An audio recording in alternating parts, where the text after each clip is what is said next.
Hello YouTube, it's Christian and I am back this week for episode 10 of Rules of Real Estate. This is one of my favorite ones because it's you need to find new problems. If you haven't seen it yet, I covered this on Bigger Pockets, episode 605. If you haven't seen it yet, check the link below.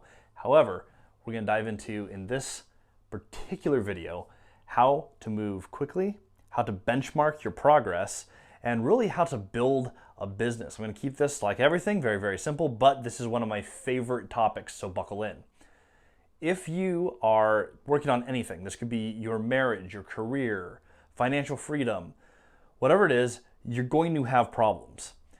Your problems today cannot be the exact same problems you have 5 years from now. This is where most people get stuck, is they have the same issue. One of the big ones is analysis paralysis.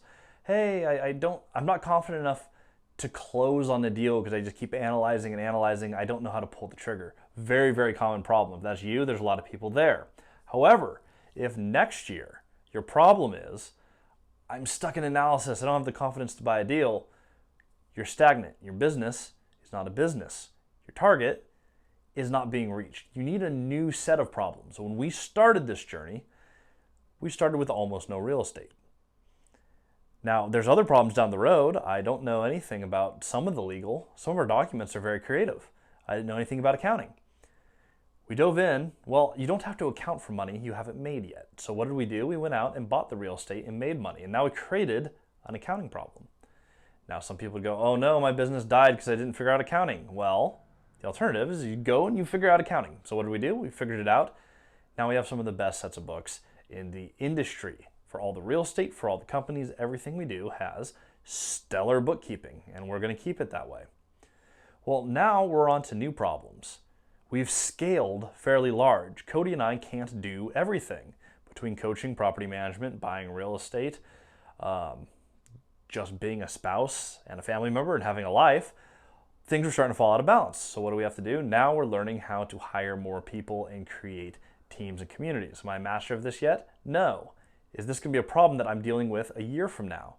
Absolutely not. We're going to have a whole set of brand new problems that we're going to be sharing here on this channel with you.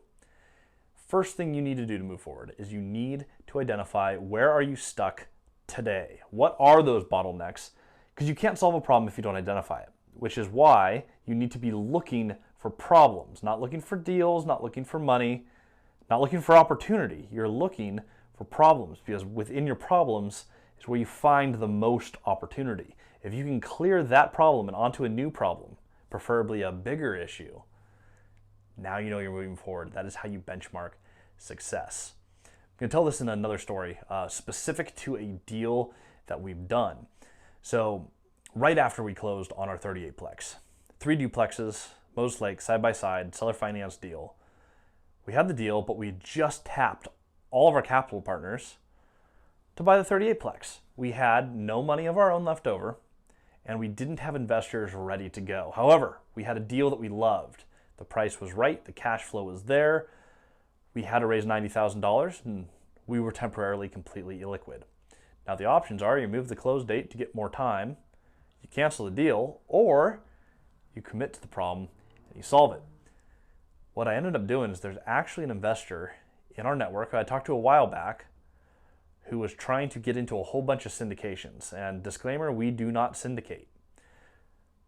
He wanted to get into a whole bunch of syndications to reduce his personal tax burden. Now, generally speaking, that's not something I really deal with a lot. In this deal, though, I got to talk to him, and I went, well, what are the options? Sat down with legal, and what are the options for who claims depreciation on a deal? Can you do with partners what they would try to do in a syndication? Turns out the answer was yes. When we went and proposed the deal to someone, he went, oh, you know what, I actually figured out the tax burden thing. I got into a few syndications. My CPA says I'm fine. However, I have another goal I want to share. Okay, well, he cleared his own problem. Let's look at his new problem. New problem is I'm hit and miss on whether I make money in real estate. What I want to do is double my money once every 5 years. I put it in real estate. Every 5 years, it's twice as big. Well, here's a new opportunity. We had to raise $90,000. Loved the deal, loved the price. Cash flow was good, but didn't have a lot of room to service another $90,000 note on top of it. We would have been slightly cash negative. proposal was, what if we just double your money in 5 years? We're buying under market rate today. I'm willing to bet that after new management, renovations, and all the projects I've already done on that street before, these aren't new problems to me, we'll have a property that's worth more, and there'll be no problem cashing them out. Today, we have enough equity in those properties to cash them out. We're working on doing that very early. This was a deal we did 7 months ago. We have 5 years to make it happen. We're likely to do that this year or early next year. Cycle the money out. He's happy.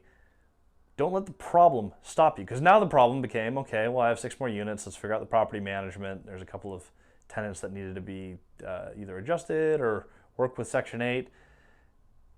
We got new problems, though. We cleared the old one. You move forward to the new one. This video is fairly simple, but I think this is the thing that a lot of people forget. This doesn't just apply to real estate. Wherever you're stuck, the biggest thing you have to do is you have to identify it. If you have a business partner, a spouse, a best friend, it really helps to communicate these problems to other people. If you can put words to them, vocalize them, and commit to, hey, this is not a problem I'm going to have in the future at all. Done. One more story I'm going to share. 12plex, one of the first properties Cody ever picked up. This was a class, I'm going to call it a D property. It was performing, great cash flow, a lot of deferred maintenance.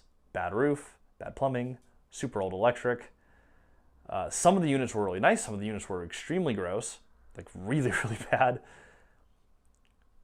Cody had a deal and an opportunity at the age, I believe he had just turned 20 at this point, picked up the 12plex.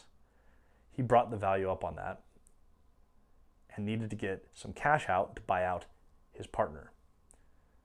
Well, here's a new opportunity. This is where I started partnering with him. We were already on the 38. We're already on these few units. Me and one other investor bought a piece of the equity that he'd created. So Cody bought a property 0 down, fixed it up, needed money, and then we bought into just new equity that was created. It cost Cody absolutely nothing. And now with a team, we got to pool resources and start repairing the building and really making it nice. Today, it has a brand new roof. Last few pieces are going on this week. Big roofs, massively, massively improved property. Getting painted in 2 or 3 weeks. Adding fences, landscaping, the whole 9 yards. We're taking a property that was kind of a piece of junk, a really well cash flowing piece of junk, and making it one of the prettier properties on the entire street. New set of problems. You take the problems today of, oh my gosh, all this deferred maintenance and there's all this garbage. Face it head on, come up with a solution, move past it. Now the problem's gone. That property, we're out of problems. Like, it's just a finished property that's performing at market rate. It's fantastic. Now we go buy new deals because that no longer takes any time. So, hope today was very helpful.